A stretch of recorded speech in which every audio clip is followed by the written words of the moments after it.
There's a reason shiny new idea syndrome is such a problem. Good morning, little bubs. Good morning, yeah. Hey guys, I'm Kate. Welcome back to my channel and welcome to my monthly Write Anything Day. We did just pass 8 a.m., which means it is time for my cappuccino.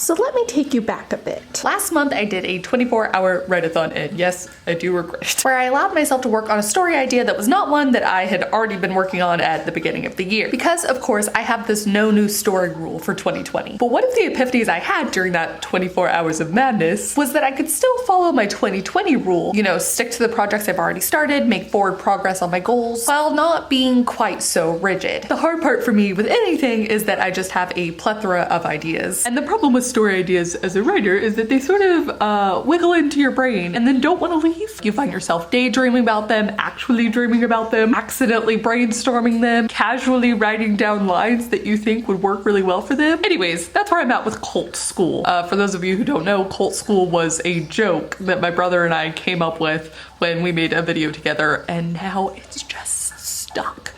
It is so stuck. So what I did when I realized that the idea would not go away is that I made a file called Cult School, where I have written down just a little bit on sort of outlining how the school would work and what the twist ending would be. And then also I did a little bit of drafting from my main character's point of view, and then a little bit more outlining, or perhaps brainstorming. That's all I've done though, because I didn't want to dedicate any time to it. So when there was an idea that would not leave my brain, I allowed myself to write it down and then I swiftly moved on. But now, today, the time has come where I can attempt to get all of the ideas out of my head and just lean into that little wiggle worm of an idea. Whether that's actually drafting the project, just doing some more brainstorming, or like outlining the entirety of the novel.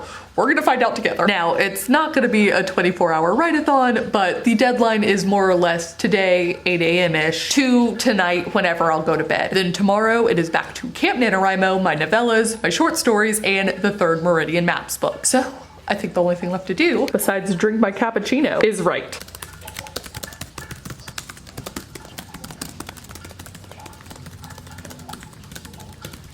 We are now on to a new scene. The blank page. Only part of the way done.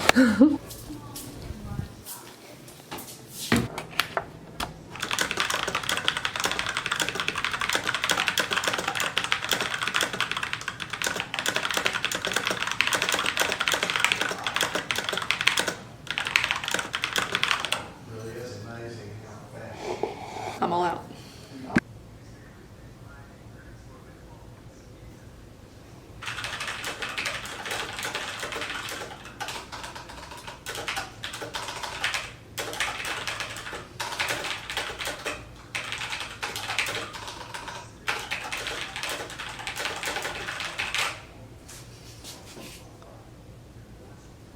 Alright, I'm up 1,052 words in the scene, and for that 30-minute standing sprint, I got 612 words. Pretty good. Pretty good. I've planted one healthy tree. It does feel a little as if I'm taking like a vacation today, because I'm just writing what I want to write, which means that I'm not trying to make progress in any of my other stuff necessarily. Like, there's no milestones I'm trying to hit, it's just do the thing. So it's a vacation, but it's a writing vacation. For a single day. I kind of like it. But because it's a writing vacation, I feel confident enough to file, save, and close this for a bit. And I'm gonna attempt to make this new pancake recipe I found. They look so cute. They're fluffy pancakes. Yes. Yes. In theory, this is what they would look like. We're gonna find out.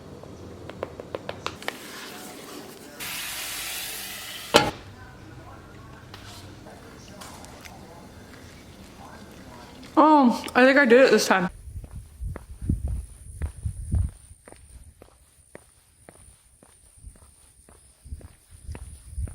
Go, puppy, go.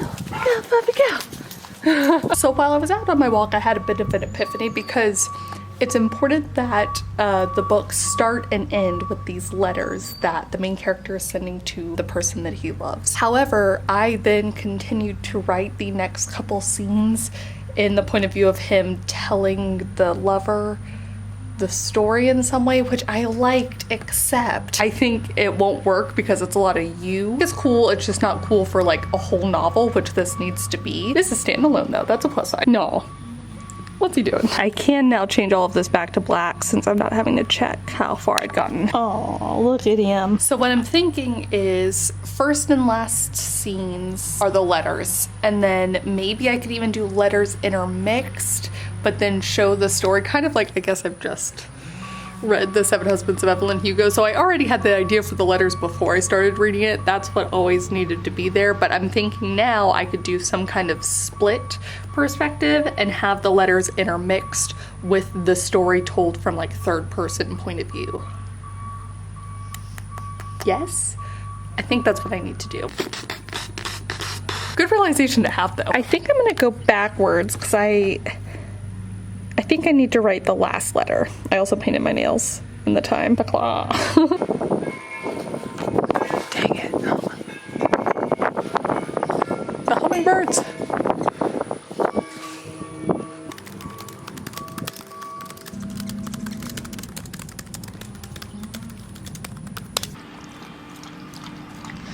No. I'm sort of organizing scenes that I know I want, and so every time I do a new text, it goes below my stupid final letter, so then I have to drag it and do which is not a big deal. It's just as I'm thinking through the scenes.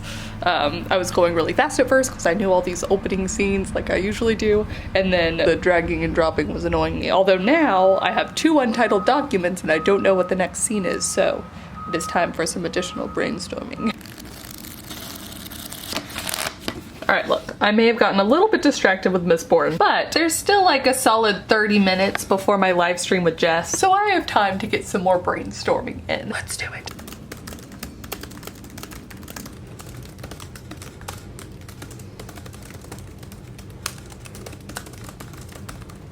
Alright, so it is the next day. That does mean it is time to officially close out of Cult School. First, I want to show you though, just how many scenes I came up with and figuring out the system for the different years. I only have 1,650 words in this project after moving those 2 scenes that I'd written from the like IU still letter perspective into my research file so that I don't lose them, but like they no longer count towards my word count. Ultimately though, the idea's out of my head. Not out of my head. Like, it's still kind of there, but the ever-presentness is gone, which is exactly what I wanted from this. And actually, the cool thing about all of this is that I did have a sort of revelation for my project that I did the 24 hours on last month, but I don't have the all-encompassing need to work on it. So I have noted that in its file, because it's had this percolation time, I think this is an idea that will make the story better. It makes so much sense, I just couldn't realize it at the time.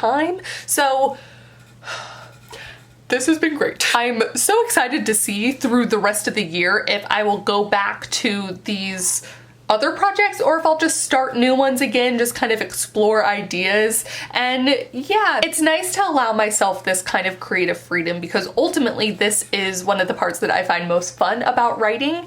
Obviously, revision is kind of like solving a puzzle and that's really fun in itself, but only focusing on revision or only continuing the stories of characters that I know really well at this point, it's just not fulfilling to me in the same way that obviously starting a new story with new characters is. There's a reason shiny new idea syndrome is such a problem. Now my shiny new ideas are just contained to a single day each month.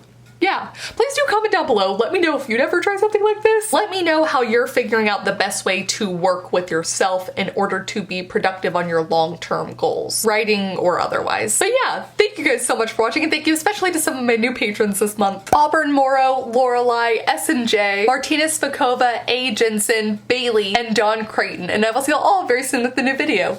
Bye! There's a reason shiny new ideas syndrome